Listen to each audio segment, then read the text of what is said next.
YouTube channel अद्भुत कहानी star पर उपस्थित समस्त श्रोताओं का, भक्तों का और सब्सक्राइबर बंधुओं का एक बार फिर से स्वागत और हार्दिक अभिनंदन है।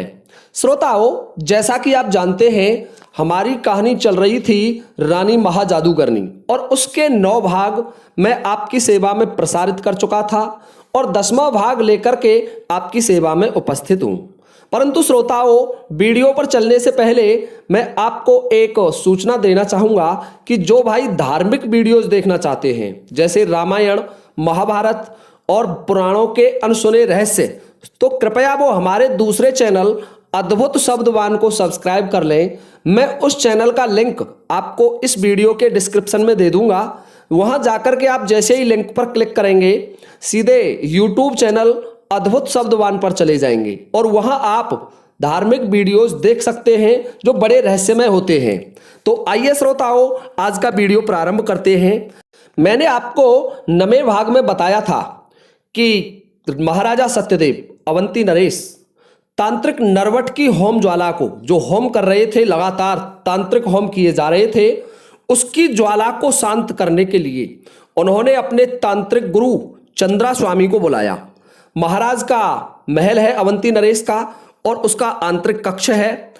उसमें कुछ मंत्रियों के साथ महाराज अवंती नरेश सत्यदेव बैठे हुए हैं और वहीं उनका सेनापति भी बैठा हुआ है और सेनापति वीरसेन के भेष में महाराजा विक्रम भी वहीं विराजमान हैं। चकवा चकवी वहीं बैठे हुए हैं और तांत्रिक चंद्रा स्वामी भी वहीं बैठा हुआ है। तभी चकवा कहता है, अर्धरात्रि का समय है, प्रथम पहर है, और चकवा कहता है, महाराज मैं चिंतित हूं, आप महादेव के मंदिर कैसे जाएंगे? क्योंकि राजा विक्रम को महादेव के मंदिर में जाकर के तपस्या करनी थी, जिससे महादेव उन्हें उस दुष्ट जादूगरनी रानी की आत्मा को नष्ट करने का उपाय बताएंगे।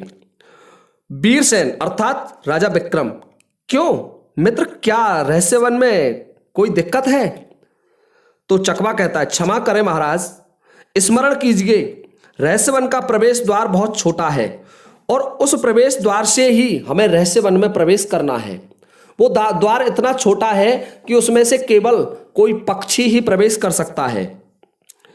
वीरसेन अर्थात आप क्या कहना चाहते हैं? चकवा, महाराज आप उस समय तोते के रूप में थे, आप हमारे साथ उस छोटे द्वार में प्रवेश कर महादेव के मंदिर में जा पहुंचे थे, परंतु अब सोचिए, इस समय आप एक मानव के रूप में हैं और आपके साथ आपका अश्व भी जाएगा, आप घोड़े पर सवार होकर के जाएंगे, तो आप कैसे प्रवेश कर पाएंगे? वीरसेन अर्थात राजा विक्रम, ये तो अत्यधिक रहस्य का विषय है।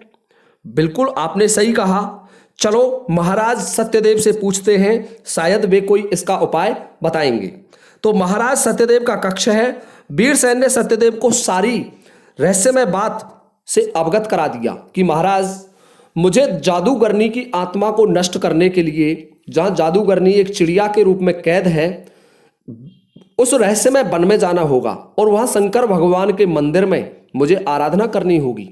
परंतु जिस समय मैं पहले गया था तो मैं तोते के वेश में था, परंतु महाराज अब तो मैं एक मानव के शरीर में हूं और मेरे साथ मेरा अश्व भी जाएगा, अब मैं क्या कर सकता हूं?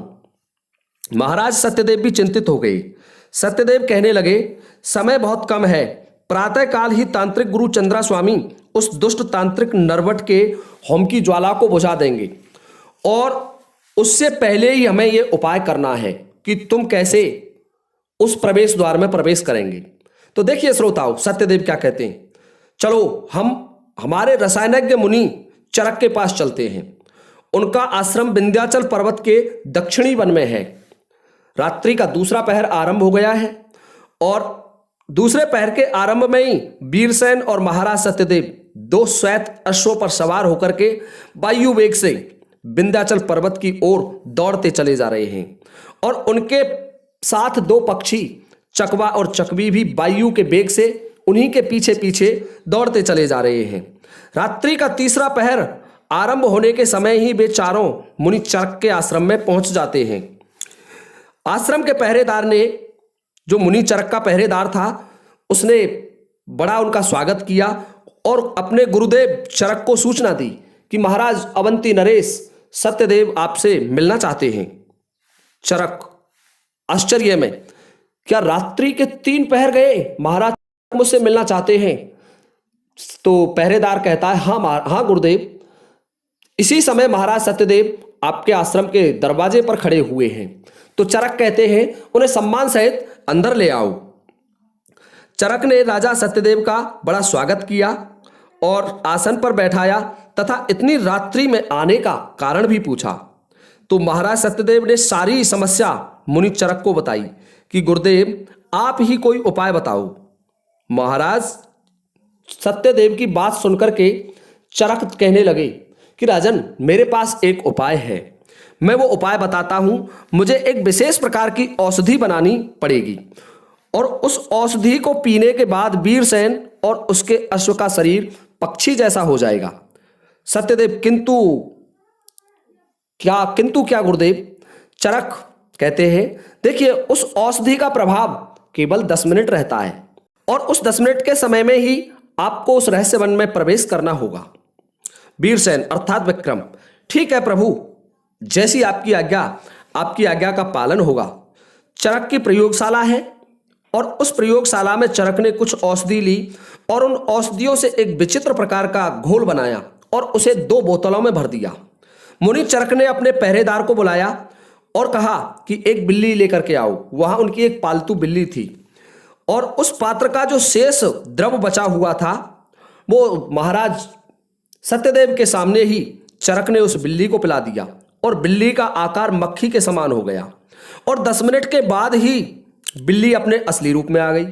ये देख करके सभी अचंभित हो गए कि वाह, हमारे गुरु रसायनज्ञ मुनि चरक ने बहुत बड़ा आविष्कार कर रखा है। इसके लिए हम गुरुदेव आपको क्या कहें, हमारे पास आपके सम्मान के लिए कोई शब्द नहीं है। तो चरक कहता है, महाराज सत्यदेव, मेरे पास अनेक और भी ऐसे रहस्यमय आविष्कार हैं, परंतु ध्यान रहे मैं इनका उपयोग केवल जन कल्याण के लिए ही करता हूं, वैसे मैं इनका उपयोग नहीं कर सकता। चरक कहते हैं, महाराज विक्रम और तुम संपूर्ण भरतखंड की रक्षा का उपाय कर रहे हैं, उस दुष्ट जादूगरनी से संपूर्ण भरतखंड को बचाना चाहते हैं, इसलिए मैं तुम्हारे इस उत्तम कार्य से प्रभावित होकर के तुम्हें ये मार्ग बता रहा हूं। तो चरक ने उन्हें वो घोल दे दिया है। उस घोल को लेकर के महाराज विक्रम, जो कि एक सेनापति वीरसेन के वेश में थे, और महाराज सत्यदेव अपने अश्वों पर सवार होकर के वायु वेग से अवंती की तरफ चल देते हैं और 1 पहर के बाद वो अवंती पहुंच जाते हैं। अवंती का राजमहल है और उस राजमहल में देखा कि चंद्रा स्वामी, जो तांत्रिक गुरु हैं, एक विशाल होम का आयोजन कर रहे हैं और महाराज सत्यदेव से कह दिया कि महाराज सत्यदेव, आप अपने सेनापति धर्मक्ष को बुलाइए। और सेनापति धर्मक्ष को आदेश दिया कि सेनापति, आप इसी समय जब तांत्रिक नरवट का यज्ञ जो होम ज्वाला है वो बुझ जाए, उसी समय आपको उसे बंदी बनाना होगा, वो आपका कुछ नहीं बिगाड़ पाएगा। आप अपनी सेना से तांत्रिक गुरु नरवट की घेराबंदी कर लीजिए। तो देखिए श्रोताओं, ये बात सुनकर के महाराजा सत्यदेव का सेनापति धर्मक्ष अपनी सेना की एक टुकड़ी लेकर के और एक मदमस्त हाथी लेकर के, मदमस्त हाथी से मतलब होता है उसे मदिरापान करा दिया जाता है, उस हाथी को लेकर के चल देते हैं तांत्रिक गुरु नरवट को कैद करने के लिए। इधर चंद्रा स्वामी ने, और जैसे ही तांत्रिक गुरु चंद्रा स्वामी ने अपने यज्ञ में से अपने जो होम कर रहा था उस दुष्ट तांत्रिक नरवट के यज्ञ को बुझाने के लिए, उसके होम की अग्नि को बुझाने के लिए उन्होंने अपने अंजलि में जल लिया। जल लेकर के जल को अभिमंत्रित किया और अभिमंत्रित जल को चंद्रा स्वामी ने तांत्रिक नरवट के होम की तरफ फेंका और जैसे ही वो जल नरवट के होम की तरफ गया तो एक भारी विशाल वर्षा होने लगी, जिससे तांत्रिक नरवट का होम बुझ जाता है। तांत्रिक नरवट ने देखा कि मेरा होम कैसे बुझ गया और उसने जैसे ही आंखें खोली तो वहां सेनापति धर्मक्ष अपनी सेना के साथ पहले से ही मौजूद थे। तो उन्होंने तांत्रिक नरवट की तरफ अपनी हाथी को आगे बढ़ाया और हाथी भी इतना मदमस्त हो रहा था कि तांत्रिक नरबट को सूंड में लपेट लिया और सूंड में लपेट करके तांत्रिक नरबट को घुमाते हुए पहाड़ी से नीचे उतार लाया। तांत्रिक नरबट चिल्लाता रहा और जैसे ही नीचे ला करके पटका तो वहां स्वयं सेनापति धर्मक्ष ने उसे बंदी बना लिया। उसकी आंखों पर काली पट्टी बांधी गई और उसे अवंती के राजमहल में ले जाया गया।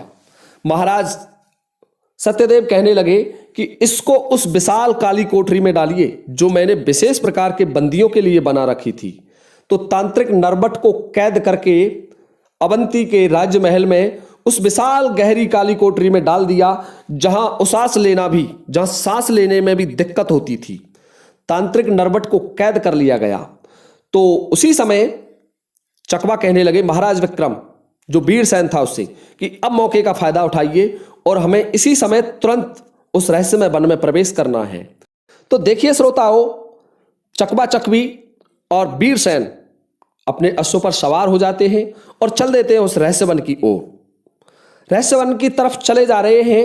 उससे पहले उन्हें एक वन में प्रवेश करना था, जो विचित्र तरीके का वन था। उस वन में वो प्रवेश कर गए और दोनों परेशान हो जाते हैं, चकवा चकवी और महाराज विक्रम। इसलिए विक्रम का अश्व भी परेशान हो गया और वो एक वृक्ष के नीचे आराम करने लग जाते हैं। तभी उन्होंने देखा कि एक पक्षियों का विशाल झुंड चला आ रहा था। चकवा कहने लगा वीरसेन से, महाराज विक्रम, आप जल्दी से इस वृक्ष पर चढ़ जाइए और अपने अश्व को दुबका दीजिए। तो महाराज विक्रम ने उस अश्व को दुबका दिया और स्वयं उस वृक्ष पर चढ़ गए।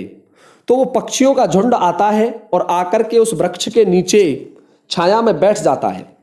और सेनापति मुमुक्षु था, वो कहने लगा अपने संग के पक्षियों से कि देखो, हमने बहुत बुरा किया है राजा श्रावस्ती नरेश रतनसेन का साथ देकर। उस रानी जादूगरनी ने हमें पक्षी तो बना दिया, परंतु अब हम मानव कैसे बनेंगे। कुछ कहने लगे कि हमें हमारे परिवार से मिले बहुत दिन हो गए हैं, अब हम क्या करें। तो महाराज विक्रम तो पराये कष्टों का हरण करते थे। वो उस वृक्ष से नीचे उतरते हैं और नीचे उतरे जैसे ही तो उस मुमुक्षु ने पहचान लिया, जो पक्षियों का सेनापति था। कहने लगा, अरे सेनापति जी, आप कैसे। तो सेनापति कहने लगा कि बताओ मुमुक्षु, तुम यहाँ क्या कर रहे हो। तो मुमुक्षु कहता है कि देखिए सेनापति जी, हमें उस दुष्ट नरेश ने, जो श्रावस्ती नरेश था चंद्रसेन, उसने पक्षी तो बना दिया, पर उसकी वो दुष्ट तांत्रिक रानी का भी कोई पता नहीं है और वो चंद्रसेन बंदी बन चुका है। अब हमारा क्या होगा। हम इसी पक्षी वेश में घूमते घूमते हमें काफी दिन का समय हो गया है। ये बात सुनकर के विक्रम कहने लगे कि देखो, मैं तुम्हें पक्षी से वापस मनुष्य बना दूंगा, परंतु आपको तब तक इसी वन में रहना है। और जो दुष्ट तांत्रिक जादूगरनी थी, वो आप जानते हैं कि वो जादूगरनी थी, उसने ही आपको पक्षी बनाया है और अब आपको उसके साथ नहीं रहना है, आपको हमारे साथ रहना है। और मुमुक्षु से कहने लगे वीरसेन कि देखो, उस दुष्ट रानी ने हमारे महाराज विक्रम को भी बंदी बना दिया, पशु पक्षी बना दिया। उनके जो मित्र थे विक्रम बेताल, उनको भी बंदी बना लिया और उनकी रानी हंसिया को भी बंदी बना लिया और तुम भी पक्षी बन गए। तो मुमुक्षु कहने लगा, देखिए वीरसेन, हमें पता ही नहीं चला, उस रानी ने अवमंत्रित करके जल हमारी सेना की टुकड़ी पर फेंका और हम पक्षी बन गए और आज तक इसी तरीके से भटक रहे हैं। तो ये बात सुनकर के वीरसेन ने जो संपूर्ण रहस्यमय कथा थी वो उस मुमुक्षु को समझा दी कि मुमुक्षु, तुम इसी जंगल में रहो और मैं जब तक लौटकर नहीं आऊं तब तक तुम्हें यहीं रहना है। तो देखिए श्रोताओं, मुमुक्षु वहीं ठहर जाता है और सेनापति वीरसेन, जो महाराज विक्रम थे, अपने मित्र चकवा चकवी के साथ उस रहस्यवन की तरफ प्रस्थान कर देते हैं। अब देखिए श्रोताओं, ये वीडियो काफ़ी लंबा हो गया है। मैं कल के वीडियो में बताऊंगा कि किस तरीके से महाराज विक्रम उस मंदिर पर पहुंचते हैं और वहां दुष्ट आत्मा तांत्रिक रानी जादूगरनी का विनाश करते हैं। सो कल के वीडियो में आपकी सेवा में लेकर के मैं उपस्थित हो जाऊंगा। इसी के साथ मैं अब ये वीडियो समाप्त करता हूं। जय हिंद, जय भारत।